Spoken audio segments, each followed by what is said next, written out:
Welcome to Unbound, the podcast with Beth Curry, author, storyteller, and survivor.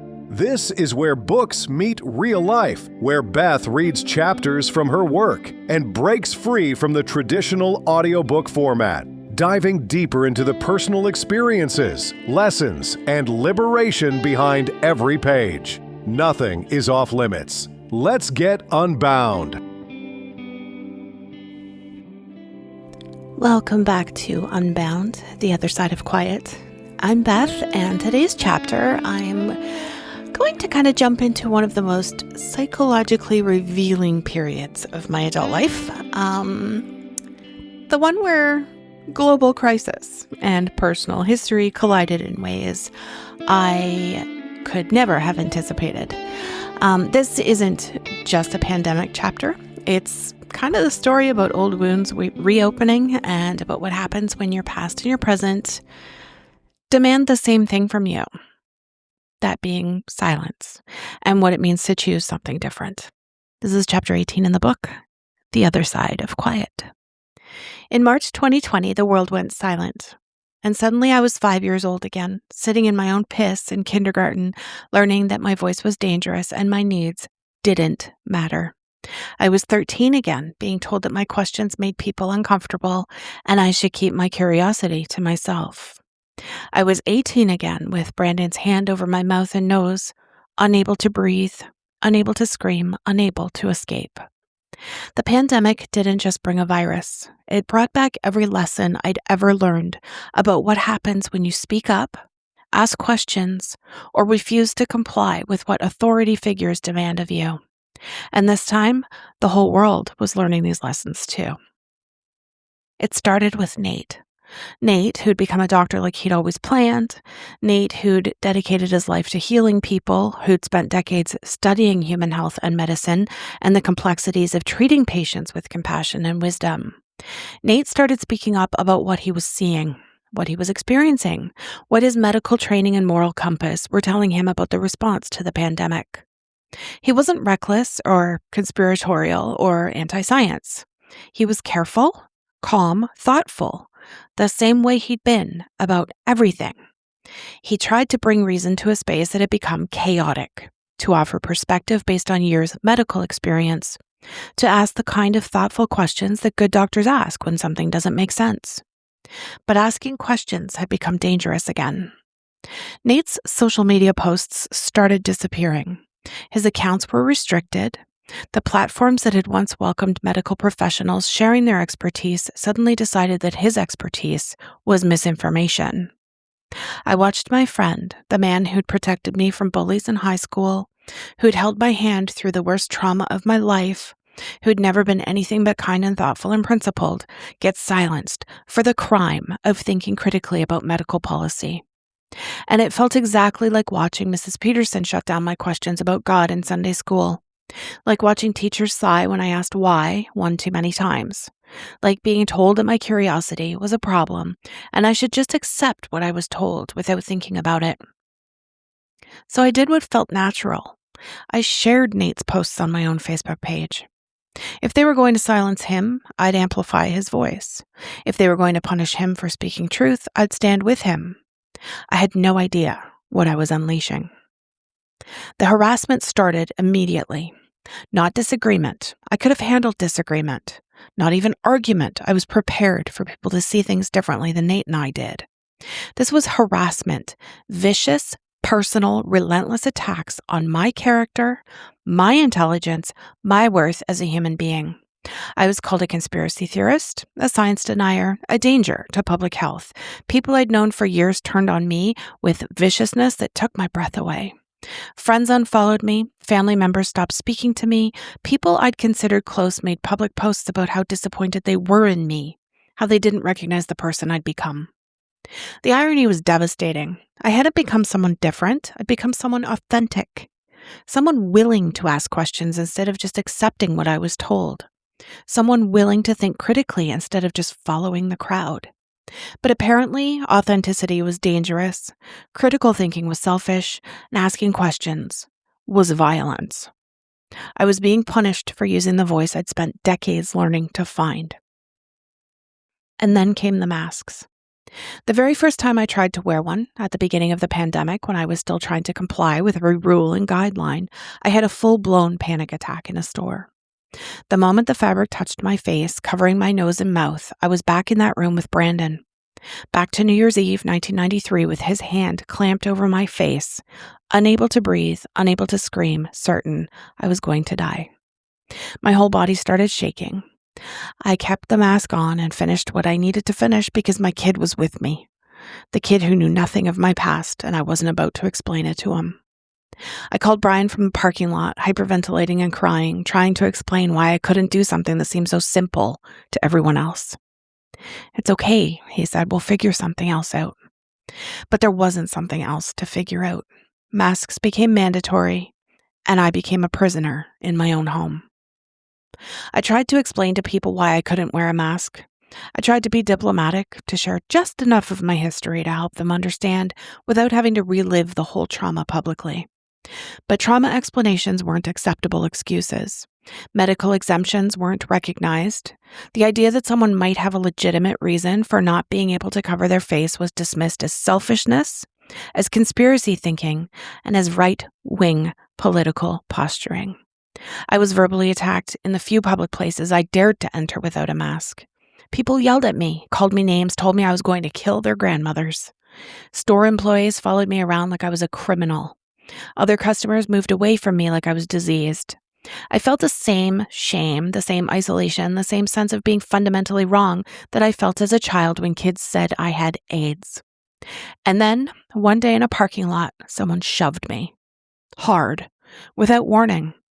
Just walked up behind me and pushed me toward my car because they were angry that I didn't have fabric over my face while walking outside in the fresh air. The physical attack wasn't what broke me. It was the realization that I was being punished, once again, for being unable to do something that triggered my trauma. I was being isolated and imprisoned for a crime I didn't commit. That night, I made a video. I sat in my car, tears streaming down my face, and told the truth. I told the story I'd never told publicly before. About Brandon, about the rape, about his hands over my mouth and nose, suffocating me while he destroyed my life and killed my baby. I explained why masks triggered my PTSD, why I couldn't wear them without reliving the worst night of my life, why being forced to choose between covering my face and leaving the house felt like being forced to choose between breathing and existing. I posted it on Facebook with shaking hands, knowing it would probably make things worse, but no longer able to stay silent about why I was being treated like a pariah. The response was swift and brutal. Some people understood. Some people apologized for their judgment. Some people reached out with kindness and support.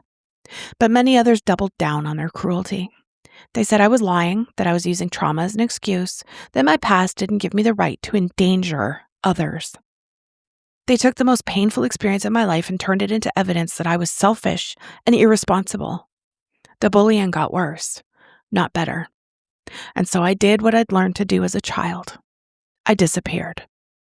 I stopped going out in public except for absolute necessities. I left social media entirely, deactivating the account I'd had for 13 years. I made my world smaller and smaller until it was just me, Brian, crew, and the handful of people who could love me without demanding that I perform compliance for their comfort. For 2 years, I was essentially a prisoner in my own home. Not because of the virus, but because of the people who decided that my trauma response to face coverings made me a public enemy. I was isolated and punished for being unable to do something that triggered my deepest trauma. It was kindergarten all over again, being made to feel wrong for having needs that didn't fit the system, being labeled as a problem for existing in a body that had been shaped by experiences beyond my control. But this time, I didn't let the isolation destroy me. This time, I used the silence differently. Instead of turning to food or self-harm or sabotaging relationships, I turned inward. I started exploring alternative approaches to healing, grounding, meditation, Reiki, anything that connected me to peace instead of pain. I made my circle smaller, but I made it stronger. I stopped trying to maintain relationships with people who needed me to be smaller, quieter, more compliant to love me.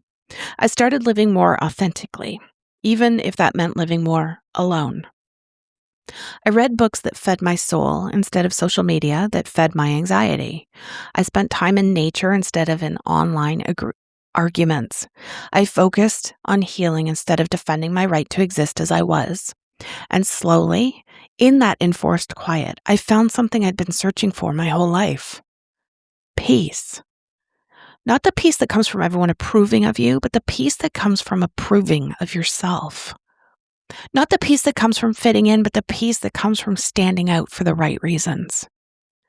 Not the peace that comes from staying silent, but the peace that comes from speaking your truth and letting the people who can't handle it walk away. During those 2 years of isolation, Nate and I became closer than we'd ever been. He understood why the pandemic response triggered me because he'd lived through my original trauma with me. He knew why being silenced for asking questions felt like dying because he'd watched me learn to use my voice for the first time. When my sharing his posts resulted in attacks on both of us, when our friendship became controversial because we refused to stop asking inconvenient questions, we had to decide, was our connection more important than other people's approval? We chose each other. We chose truth over comfort, authenticity over acceptance, integrity over popularity. It wasn't always easy.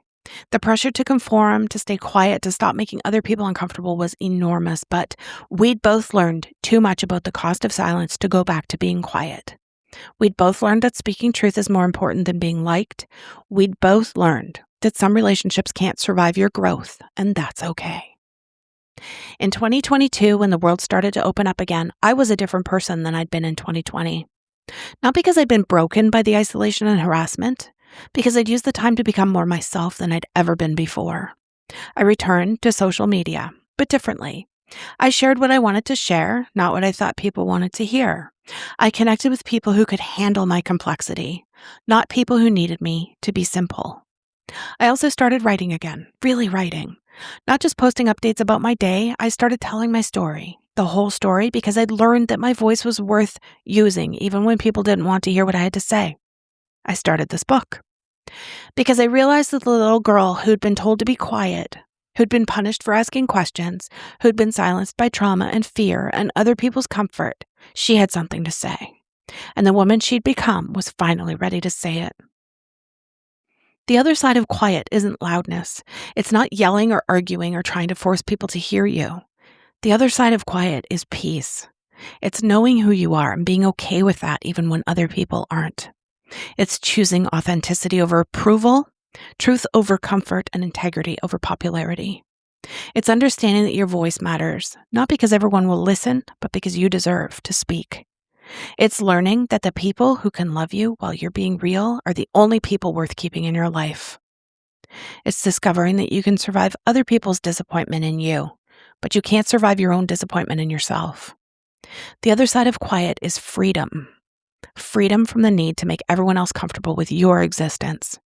Freedom from the belief that your needs don't matter. Freedom from the fear that speaking up will get you punished. Freedom to be who you actually are, not who everyone else needs you to be. The pandemic taught me that the patterns never really go away. The tendency to silence people who ask inconvenient questions, to punish those who refuse to comply without thinking, to isolate anyone who makes authority figures uncomfortable. Those patterns are always there, waiting for the right crisis to resurface. But it also taught me that I'm not the same person who was broken by those patterns the first time around. I'm someone who's learned to find peace in the storm, truth in the chaos, and love in the midst of hatred. I'm someone who's learned that healing isn't about becoming someone who's never been hurt. It's about becoming someone who can be hurt without being destroyed. I'm someone who's learned that the most important voice you'll ever find is your own, and the most important person who needs to hear it is you. The girl who was told to be quiet grew up to be a woman who knows when to speak, and she's finally ready to tell her story. This story. My story, the story of how silence almost killed me and how finding my voice saved my life. The story of how you can lose everything, your safety, your baby, your sense of self, your faith in humanity, and still find your way back to hope. The story of how the other side of quiet isn't empty or lonely or afraid, It's full of love and peace and the kind of truth that sets you free. If you've made it this far in my story, if you've stayed with me through all the darkness and pain and complicated healing, thank you. Thank you for witnessing my journey, for seeing my truth, for understanding that survival isn't enough. We have to thrive.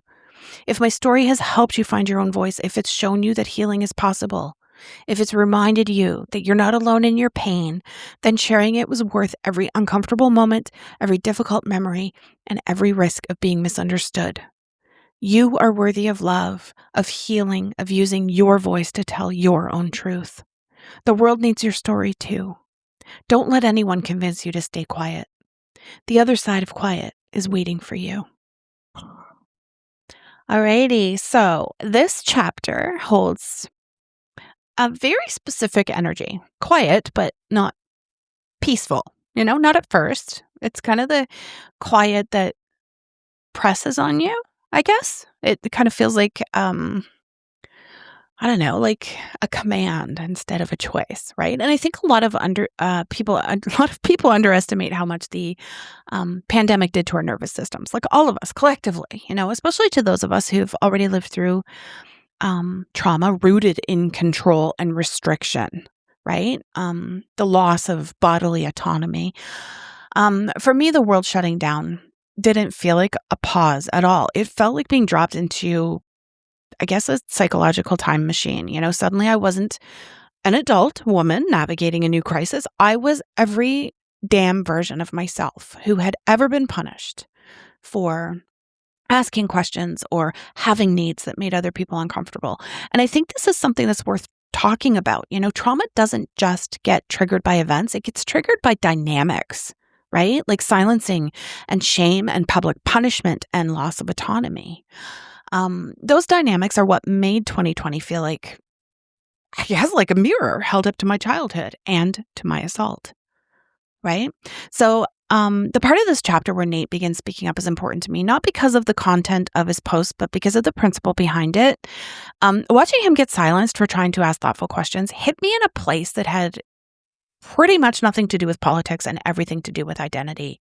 When someone you love, someone who's principled and careful and compassionate is punished simply for thinking critically, it kind of validates every early memory you have of being told, don't ask, don't challenge, and don't make people uncomfortable, right? The body keeps the score, as I've said before, and mine kept it loudly in 2020. I think one of the most psychologically intense pieces in this chapter is the mask triggering moment, not because of the mask itself, but because of what it represented, a sensory cue, right? Tied directly to a life-threatening trauma. People love to act like trauma is controllable, like you can just kind of get over it if the situation demands it, right? But your nervous system does not ever negotiate. It remembers. And when a trigger is tied to breath or suffocation or helplessness, it's not a mild response. It is primal. And nobody ever prepares you for that. Like when the world decides that your trauma is an inconvenience, right? Your body's response is a moral failure and your pain is selfish. That's where the psychological harm really escalates. Not the trigger itself, but in the social punishment for having it, right? The harassment and the exile and the accusations, none of that was about health. It was about compliance. And for someone like me, whose life was shaped by enforced silence, being thrust into just another friggin' chapter of shut up or suffer the consequences was re-traumatizing in a way that still kind of defies simple explanation. But what I want you guys to really sit with is isolation doesn't always destroy you, like I said, right, in the chapter. It strips away everything that was distracting you from yourself, right? And those 2 years taught me something I didn't know I was missing. And that's the difference between being alone because you're punished and being alone because you're finally choosing yourself, right? And that shift, that internal reclaiming of space is kind of what carried me into a kind of healing I never accessed before. Like I said, the meditation and the grounding, the Reiki, they weren't substitutes for connection at all. They were kind of doorways back to myself after a lifetime of losing pieces of myself to survive other people's comfort, right? The other powerful part of this chapter is the evolution of my relationship with Nate. There's something kind of psychologically liberating about aligning with someone who refuses to abandon their integrity. Not even when it's easier, not even when it costs something, not even when other people kind of demand their silence, right? For both of us, the pandemic kind of became a test of authenticity, and we passed. Not by winning arguments, but by refusing to betray ourselves and our beliefs, right? And on the other side of all of it, I kind of found something I didn't know I was capable of. Like, I found this peace that came from that alignment and not from approval. And it's like peace that's rooted in my own voice and not in other people's acceptance, right? A peace that wasn't really fragile or dependent, but rather earned. Make sense? I think this chapter is kind of a reminder that the other side of quiet isn't about being loud. It's about finding a level of internal stillness that can't be taken from you. And for anyone listening who's been silenced or shamed or punished for your trauma response or your questions or your need to breathe freely, you're not difficult or dangerous or wrong. You're just someone whose nervous system remembers what the world forgets, and you deserve the kind of peace that doesn't require shrinking to earn it. Real quick before I wrap up, I wanted to touch briefly on that personal chapter. Again, that's taught me a lot about digital boundaries. Like I said, in 2020, Nate, and to a lesser degree, I dealt with a situation where this unwillingness to participate in groupthink escalated into real-world harassment and legal intervention. It was a very good reminder that kind of staying calm and leading with facts can sometimes be perceived as a threat by those people who might be committed to a different narrative, right? One of the most challenging parts of this situation was watching how a simple preference for privacy was weaponized. He doesn't lead an entirely public life, and he uses a variation of his name online, depending on where you're seeing him or interacting with him. And I do too. Many of us do, right? For safety or whatever reason that we have for doing that. Unfortunately, certain individuals interpreted the lack of a searchable footprint as something suspicious. They filled in those blanks with their own narratives, and unfortunately, that led to a level of organized harassment and eventually required legal intervention. Listeners who know him personally know he's had to make some big changes, including a new job and a big move, but he's also seen accountability through the legal system, as I said, and I think that's important. I'm sharing this not to dwell on the who or the why, but to highlight how important it is to protect your peace and your privacy in an increasingly loud digital world. Remember, all episodes of Unbound are free. If you want to support the production costs, you can find me on Ko-fi, but there's never any obligation. This content will always be free because barriers to healing should never, ever, ever be financial. 2 more episodes until season 3 concludes. Can't believe it already. Thanks for sticking with me, and for all your messages of support, contact and show support info is in the show notes, and I will see you in a couple days. Thanks for listening to Unbound with Beth Curry. Join the conversation in the Facebook group or visit author-bethcurry.com. Want to support the show? Head to ko-fi.com/unbound podcast. Until next time, stay unbound.